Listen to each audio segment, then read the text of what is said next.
Hello everyone, welcome to today's video. Please remember to like and subscribe if you like today's stories. And, as always, sit back, relax and subscribe.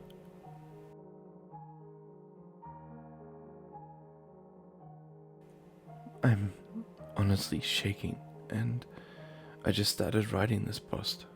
Myself and a buddy that we'll call Todd were driving through a town we live in Iowa.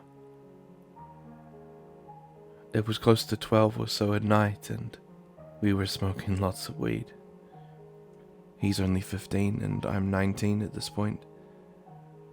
The reason he was driving is because I'm quadriplegic and I can't drive myself.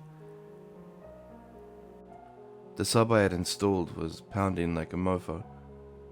In fact, we were so tuned into the music that we didn't notice that the street lights were suddenly not working where we were driving. My buddy looks back at me and asks for a song request. I look up to ask what he's saying just in time to see a man lit up like a deer in the headlights. He wasn't normal. He had on khakis and looked like a presentable older man with blonde hair. Here's the creepy part. His thumb was straight out, like he was hitchhiking. And he had this ungodly grin that shouldn't be possible. We swerved all the way from the right lane across the middle lane into the left just in a matter of seconds, and managed not to even scratch my vehicle. We looked back and I told my friend to get us gone. We never saw anything on the news and I even alerted the police. The creepiest thing was he looked like an aged version of a mutual friend between us. This was only a few months ago, but I swear I still see things sometimes.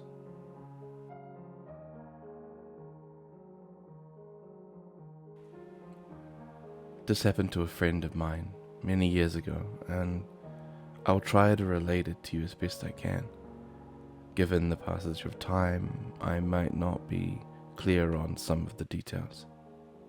It was in the 90s, and he was hitchhiking in California through the Garberville area heading north. He was picked up by a very heavy guy driving a van. They were heading up the 101, and for those who are familiar with that area, know that the Redwood Highway runs fairly parallel to the 101, as parallel as you can get for being in the middle of the redwoods. So it's nighttime and they are driving along, chatting. The conversation begins to get pretty awkward. I don't recall the details. The driver then hops off the 101 and begins to take the old Redwood Highway. Now this makes absolutely no sense as the 101 is windy enough. The old highway even more so. It takes longer, and with a hitchhiker at night it just doesn't add up that he would even want to take this route. The man asked my friend why he wasn't afraid of him killing him. My friend, already feeling nervous, is now totally freaked out.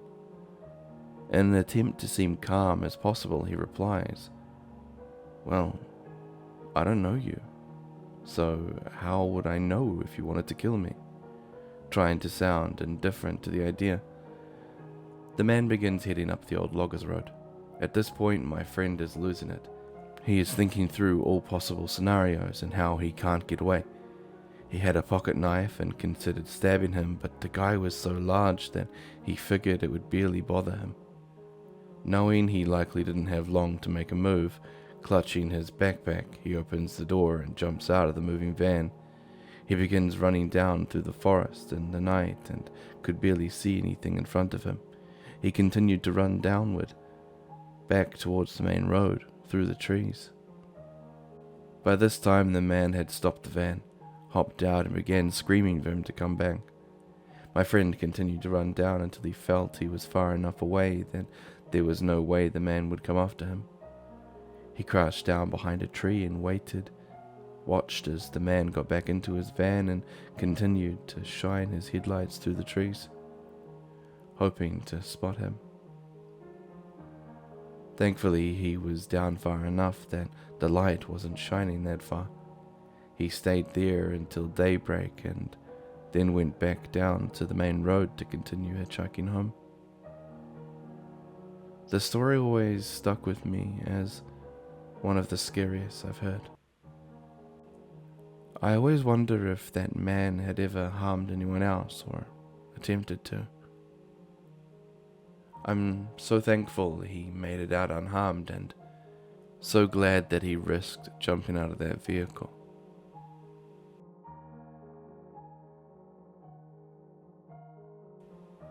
So this isn't my story, but it is a story of someone that my grandmother is close with. A couple of decades ago, my grandmother's best friend, we'll call her Mary, went to a friend's wedding. She went on her own, so she was seated with other people, majority of which had also come alone. As she was getting to know everyone at her table, she noticed an oddball, a guy with short messy black hair and a moustache. As he got more drunk, he started to talk about how much he hated hitchhikers and backpackers, and that he would kill them if he could.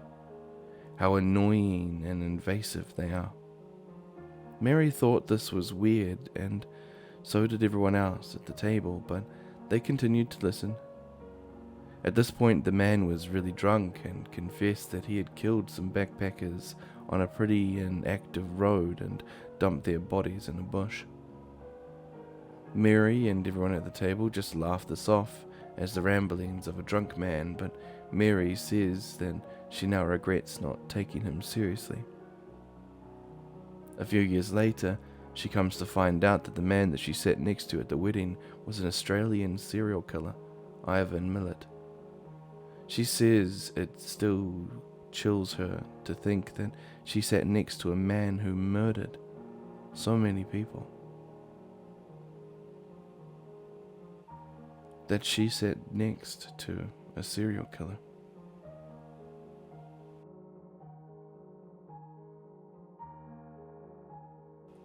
My friend and I had decided to drive to Philadelphia to Miami Beach.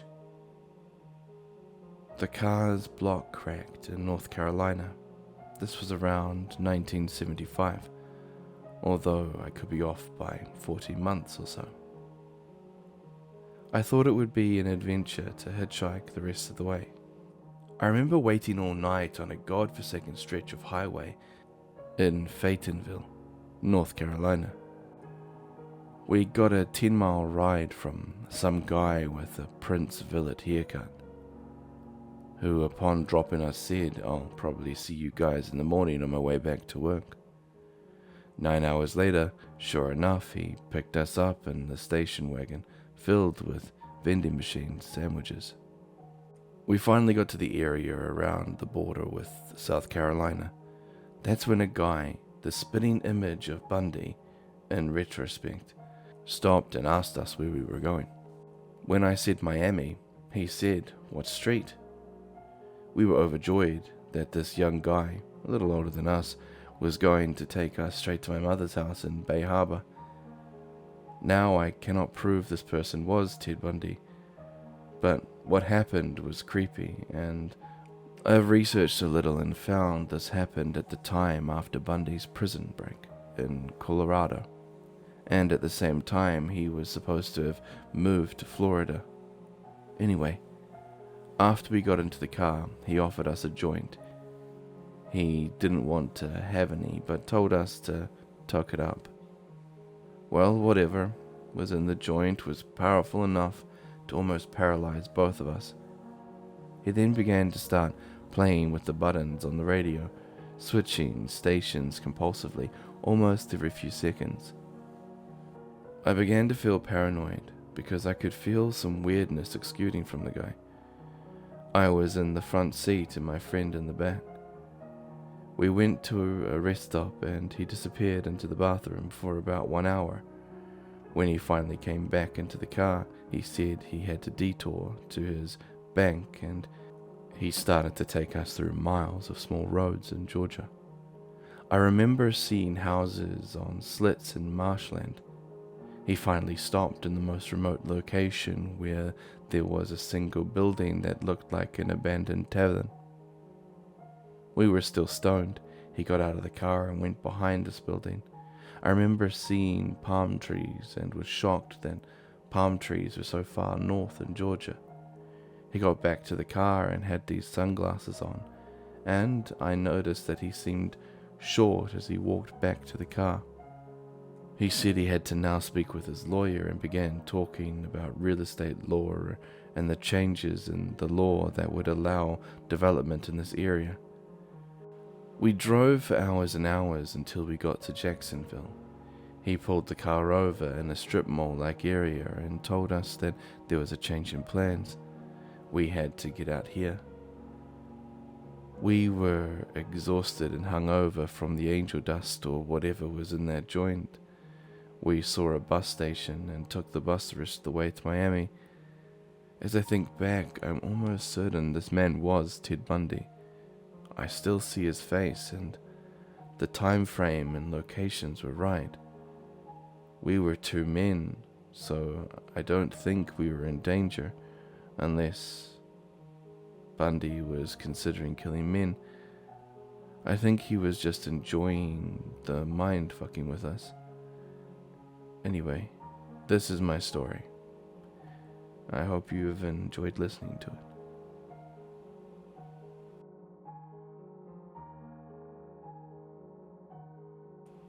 Back in the 70s, my grandfather dropped my grandmother, mother, and her two sisters off to do some shopping on his way to work. Since he wasn't able to pick them up, they hitchhiked home. My mother at the time was around 10 or 11. Her middle sister would have been around 7 or 8, and the youngest was about a year old.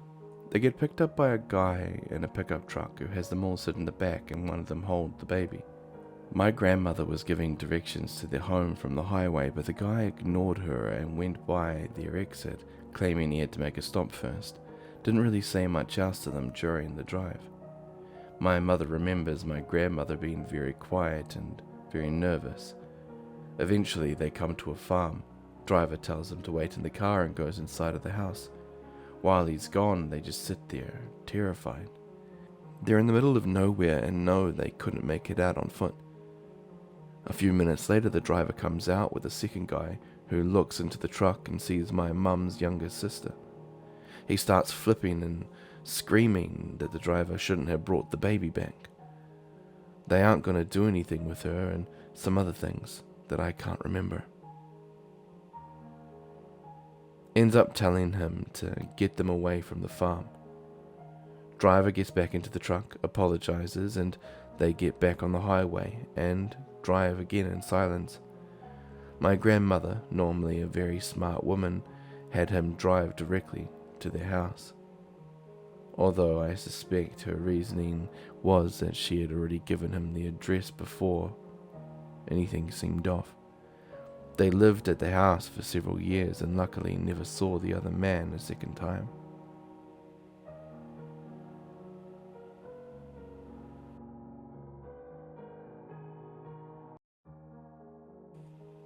This incident happened in the late 90s. I was a young American woman living near a larger city, and one weekend I decided to experience some nightlife with friends. We were driving next to a sidewalk. It was probably 10 p.m. when a tall, skinny guy waved us down and asked us for a ride. We hesitated, as there was barely any room left in our little red Subaru. But he was well dressed and decent looking, so we figured he had a reasonable explanation. We asked him where his car was, and he said that he never owned one, but that he once totaled his parents' car on purpose. We thought that was a little bit weird, so we jokingly asked him what he had against his parents. Then he proceeded to launch into a tirade against the auto industry, about how cars are dangerous, polluting gas guzzlers, and how no one would be driving them in 50 years. He finished by saying he'd been contemplating slashing our tires. He patted his coat pocket, implying that he was carrying a knife, and his intention was to do this once we let him out. But we were such nice girls that he couldn't bring himself to do it. By this point, we were all scared, so we politely asked him if his destination was close enough for him to be able to walk the rest of the way, especially given his burning hatred for car travel. He shrugged his shoulders and mumbled something, and then he abruptly exited the car, before we had even come to a complete stop. We drove as fast as we could. We all just went home after that. And luckily, none of us ever encountered that dude again.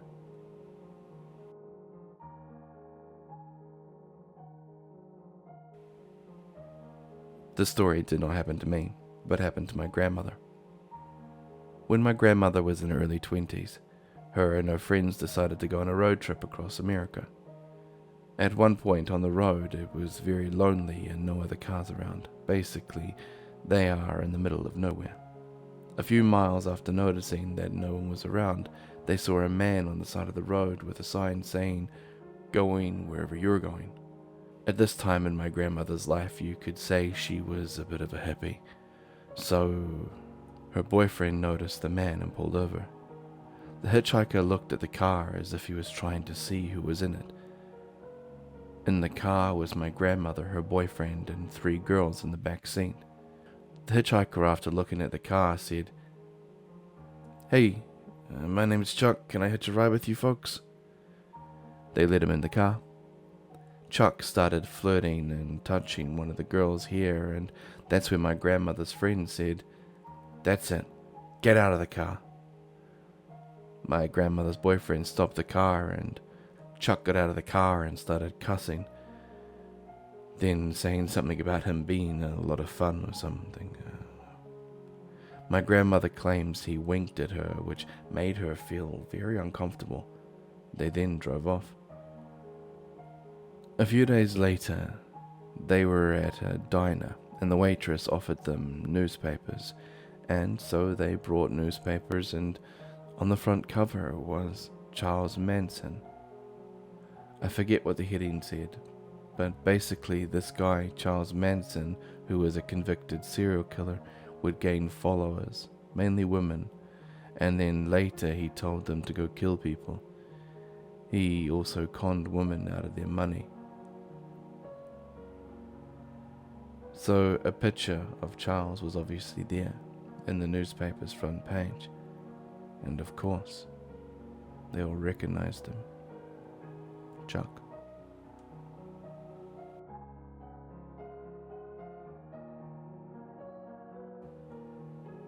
I believe this was April 2018. I had gone to Colorado for a concert and was driving around checking everything out before and after. The day before the concert, I'm driving through the Rockies because I thought it would be cool, I guess. It was already probably about 9 p.m. at this point. I get to a gas station and there's this old lady with a giant suitcase. I went inside, brought a packet of Swisslers and got gas. Then, as I was leaving, she asked me for a ride. Being young and stupid, I said, "Sure, hop in, ma'am." Then she had me get her giant suitcase in my back seat and we were off. The ride started pretty normal at first. We just talked about life. She did most of the talking, and mostly it was about her kids and family. She claimed she was hitchhiking to Alaska for some insane reason that I can't truly remember. Anyways, I had a joint that I decided to give her and let her smoke while we were driving. I'm not sure why. Maybe to get her to shut up a little bit. Eventually, she asked if I wanted to try her weed, but keeps mentioning how it tastes funny, which was a red flag, so I politely said no. Then she started getting weird, talking about homeless camps where people smoked meth. Then I actually got a good look at her and realized that she was probably like a 40-year-old tweaker, and not as old as I thought she was. Also, I think I saw an Adam's apple, and that it could have been a dude. Yeah, anywho, she starts pointing out the rest stop signs, or whatever, which were like 100 miles out, and was trying to convince me to go to one with her, and kept saying, I don't have any money, but some people will have you suck there if you let them have a ride. At this point, I'm actually driving like a maniac in the middle of a pretty bad snowstorm at the time, in hopes that I'm more visible and noticeable to people if anything were to happen. I was terrified for my life, politely refusing all of her sexual and drug-related advances. Finally, we get to a town on the opposite side of the Rockies from Denver, and I pull up to a gas station and say, okay, I gotta go back to Denver and get some sleep. I'm dropping you off here. All she says was, you're a very smart young man. And I helped her unload her suitcase and left, thanking God that I was still breathing. If any of my actions are questioned, this was at a time in my life when I was particularly lost and not in a very good mental state at all. I definitely shouldn't have been roaming Colorado by myself. I'm a smaller guy with no weapons aside from a small pocket knife. I am incredibly lucky.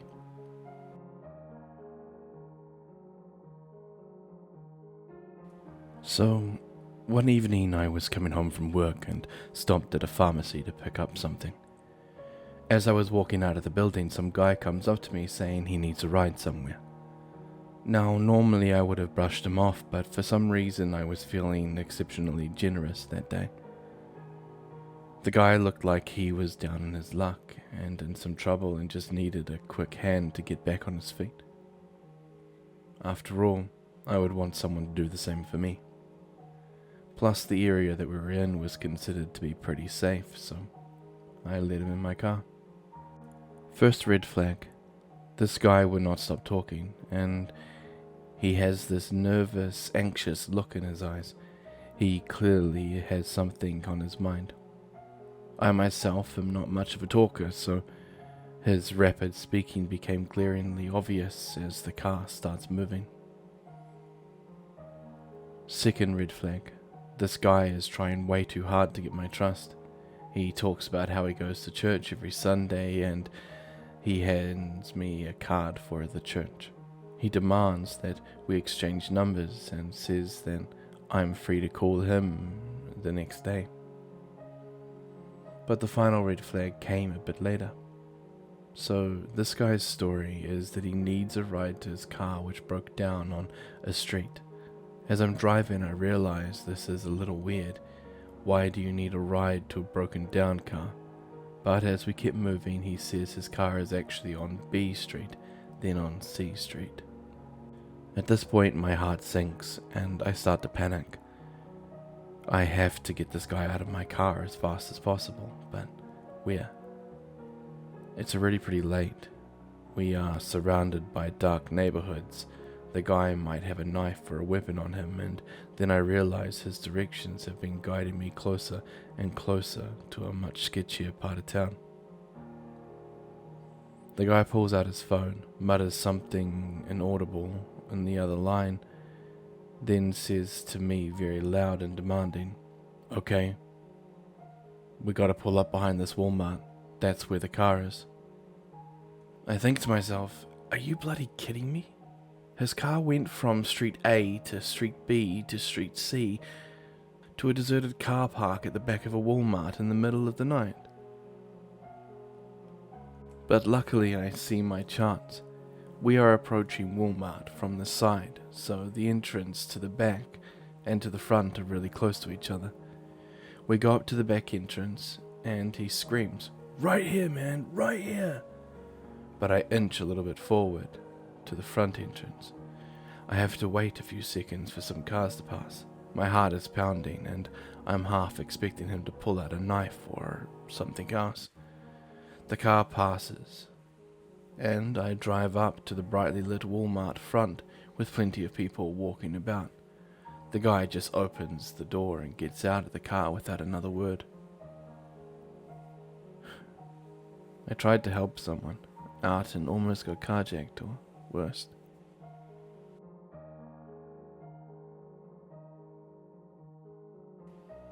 Years ago, right after I graduated from high school, I did a lot of couch surfing and was staying with my friend Mike for a while. His family lived about 30 miles north of the town I worked in, and his mother usually brought me down to town with her when she went to work in the morning.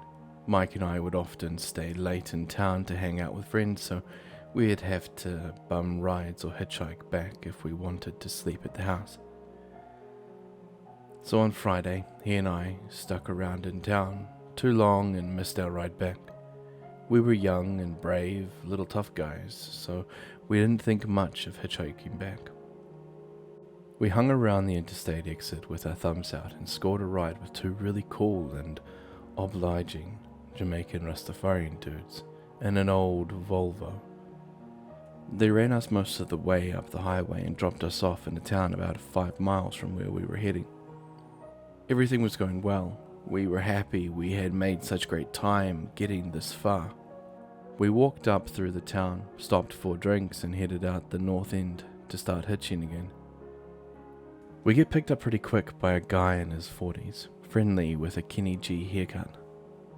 He tells us he's heading right past the road that we're heading for. We couldn't believe our luck. I jumped in the front and Mike gets in the back.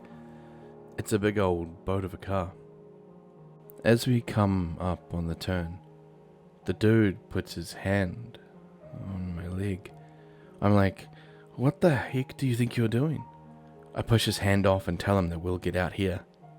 It's starting to get dark, and I will walk in the bloody dark. The guy says, it's cool, I'll drive you where you're headed. You don't have to get out. And he puts his hand back on my leg and keeps driving. I'm like, pull the heck over now. And I reach for my pocket knife. Mike in the back seat grabs this guy in a headlock, choking the crap out of him. Guy lets go of my leg and starts yanking on Mike's arm, trying to get free. Both hands are off the wheel and the car is swerving all over the road. We're still going at least 40 miles an hour, and I'm terrified we're going to crash. This big tree comes up in front of us, but the driver must have seen it because he slams on the brake at the last second. Mike still trying to pop his head off. I thump off the dashboard and realize we're going slow enough to bail out. I yell jump to Mike, shove the door open, dive out into the pavement. The driver realizes that I'm getting away and he hits the gas. The door springs back and almost catches my feet. The back wheel misses me by an inch and the car is going 50 again. Mike is rolling in the middle of the road and I realize that we've both gotten out of the car. I grab him and drag him off the road into the trees. The car is doing a U-turn in the middle of the road about 100 yards away and is coming back towards us. We eat in mud and dirt while we hide as low as we can make ourselves. Both of us are skinned, banged up and bleeding from the pavement. This psycho drives past really slow, trying to spot us, turns around and comes back again.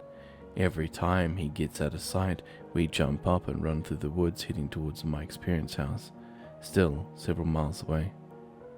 Every time we hear a car coming, we drop and hide.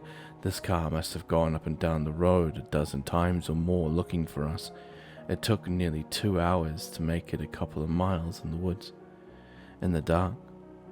We finally get to the house, dirty, bloody, exhausted. Mike's parents go nuts when they see us.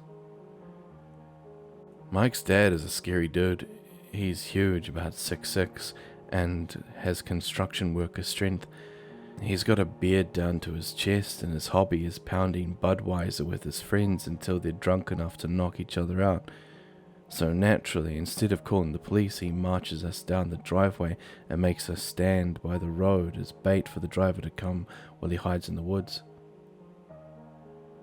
We stood out there for another 2 hours. The guy didn't come back, which I have mixed feelings about. Mike's dad probably would have beaten the guy to death if he caught him, which is what that guy deserved, to be fair, but I was afraid that if that guy had a gun or something, it could have escalated differently. After all, how is he planning to kidnap two young guys at the same time? Mike's mum made us report it to the police when she woke up and heard the story in the morning. I never heard if they caught the guy, and this is why I don't hitchhike or pick up hitchhikers anymore.